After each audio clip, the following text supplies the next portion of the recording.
2021 was a really good year for music for me. I really enjoyed a lot of bands that came out. I enjoyed a lot of albums.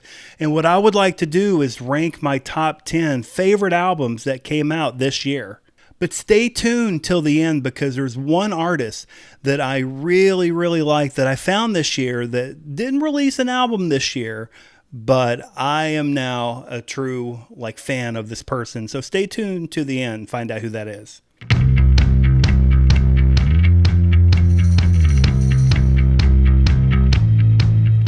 Hey everybody, welcome back to Red Mug Music. I'm Brian, and it's 2022. I can't believe it. And like I said, it was such a good year last year for music. And what I'm hoping that 2022 brings just as much music or more for people my age. There was a lot of bands out there from the 80s, from the 90s, and on that are still releasing music. Before we go on, if you would stop and just click the like button, that would be fantastic. If you enjoy the content and you like what you see, I would appreciate it if you would like the video, and you can even share it. Maybe find somebody out there that would enjoy this kind of content. I would appreciate it. All right, on with the video. I'm going to quickly go through 10 from 10 to 6. 10 is going to be Foo Fighters, Medicine at Midnight. I thought that one, this was different music by them, but it did sound like the Foo Fighters for sure. So even though they were being experimental, it was really good stuff. Number 9, and it kind of shocks me that I'm ranking this high or low. It's Prince, Welcome to America. And I'm also shocked that I didn't actually do a video on this alone, because Welcome to America was released by the Prince estate.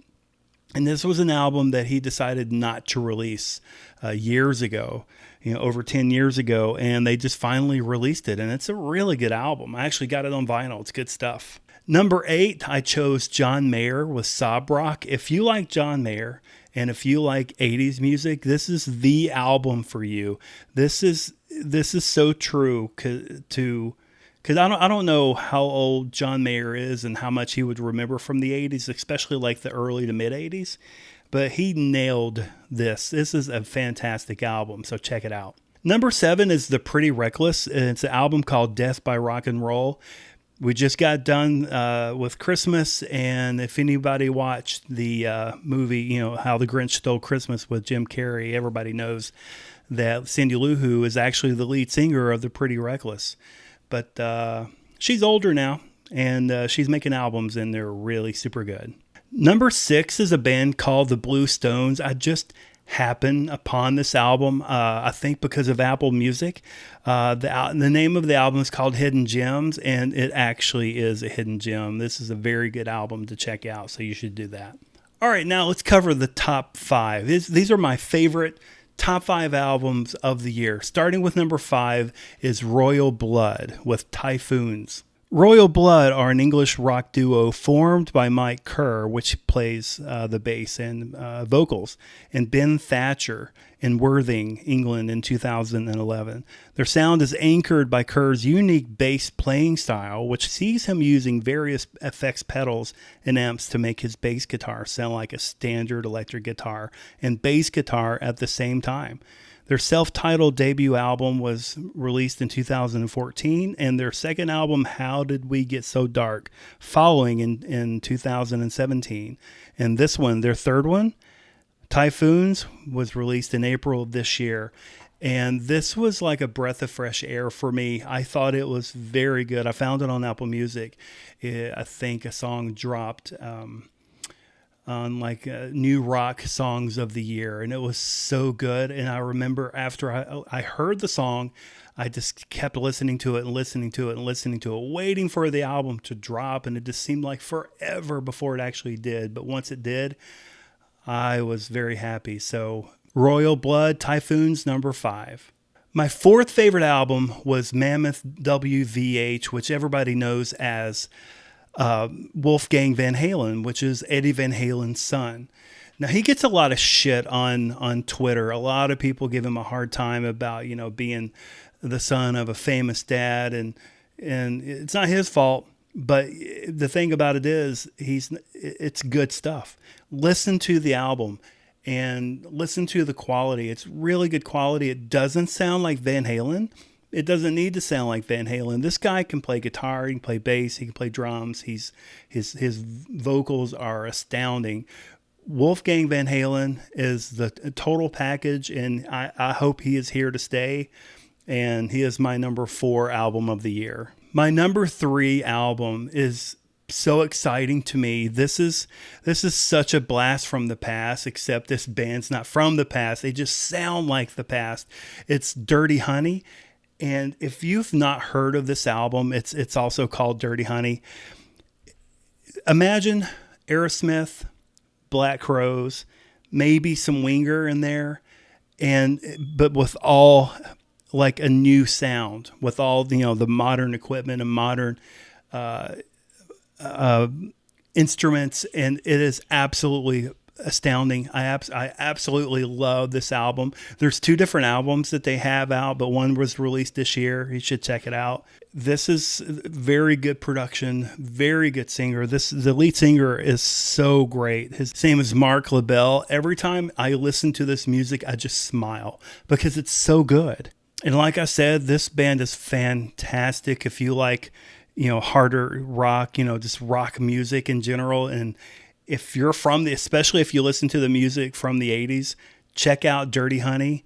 You're not gonna be sorry. And I'm actually excited to say I'm gonna see Dirty Honey plus Wolfgang Van Halen at the Hard Rock here in Orlando in February, and I am freaking stoked. That's going to be an amazing.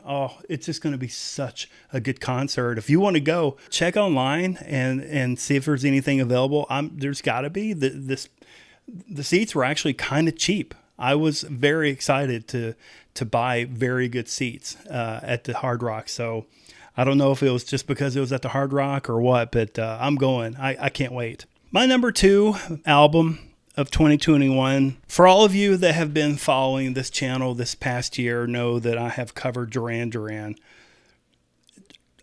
pretty much all year. Once I found out the Future Past was going to be released, it was Duran Duran 24/7. So that's why it's probably going to shock you when I say that the Future Past is my actual number 2 favorite album of the year. Now, don't get me wrong. I love all these albums, and I freaking Duran Duran's one of my favorite bands of all time. But the number 1 album is just too good. It's just too good. So it has to be number 1. But Duran Duran, I'll put a link up above to everything I've covered on Future Past for this year. Click up there if you just want to go through the whole thing. It's everything. It's all the singles. It's the album. It's what I thought before it released, what I thought after it released, just anything and everything that we put out on this channel about the album. It was a phenomenal album. They experimented. They did so good. It was very good production. I mean, it was a top-notch album. Probably one of my favorite albums Duran Duran's done since the 80s. To be honest. So I think Future Past is an absolute masterpiece by Duran Duran, and I'm very happy to have it. So that puts us at number 1. This one also came as a shock. I'd never heard of this band before, and I was listening to Apple Music, just new music and new rock music. And the song came on called Smile by Wolf Alice. And it just played. And I actually kind of didn't like it. And I remember when it got to the chorus, I liked it a lot. I loved the chorus. It was so melodic. It was so beautiful. This is like a dream pop / alternative / everything you can think of kind of song and kind of album that I had mixed feelings about it. And then I heard another song. And then I heard the album. And I was floored. I was floored. I was just blown away by the quality and the perfection of this entire album. There's not a bad song on it. I did a review. I'll put that up above also. This album is fantastic. There's so many good songs. There were so many released and a lot of really fun videos to watch. Just my absolute favorite. I was watching another YouTube video the other day, and they mentioned this album being in their top 5, and they were the guy was English, and he was saying he didn't think a lot of people in the United States had heard this album. And I'm like, well, I have, and it is fantastic. So if you haven't heard Wolf Alice, Blue Weekend, stop what you're doing, find it. You can find it. Actually, you know what? I'll put the album. The link to the album on YouTube below so you can listen to it. I'll probably just do it to all of these, but check it out. It's just beautiful. It's fantastic. So that's my top 10. List down below, comment what your like top 5 favorite albums were this year. I would be very interested to see what those are. All right, next I'm going to talk about my favorite reissue of the year. Actually, there's 2 of them. The first one is the Beatles' Let It Be. And actually, if you've watched the Let It Be documentary on Disney Plus, that is a fantastic watch. I'm actually not done with it yet, but I absolutely love it because I like watching the production of music, and I love the Beatles, so it's great. So if you like one or the other or both, this is a really good video to watch, but you have to have Disney Plus. And the second one is Radiohead. They released an album called Kid Amnesia. So this is a mixture of Kid A and Amnesiac, and I think it's fantastic. And they have other songs on here that we've never heard before that they actually did release, and it was a really fun listen, so you should check it out. And last but not least, like I promised at the beginning of the video, there's an artist that I never heard of until this year. Now, she didn't release an album this year. She released it last year, but I didn't hear it until this year. And her name is Phoebe Bridgers, and the album is called Punisher. This is such an enjoyable album. This would probably be in my top 3 this year if this album had released this year. So good. It's so good. I love the lyrics because they're so simple. And they're almost cringy. They're cringy to a point to where they're amazing. So you should check out Phoebe Bridgers. And the second band that I discovered this year that I knew existed, but I just never really gave them the time of day is, and you Duran Duran fans may like this, Roxy Music. Yeah, I mean, I just never listened to them. I just didn't think I would like them. But Country Life is one of my favorite albums of all time.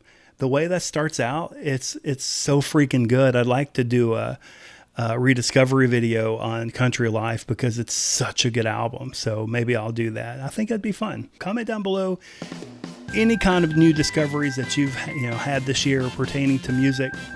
I'd love to see it. I'd love to, tell me why. All right, that's it. That's my video this week. Again, Happy New Year. I hope everybody is safe and happy and celebrating safely.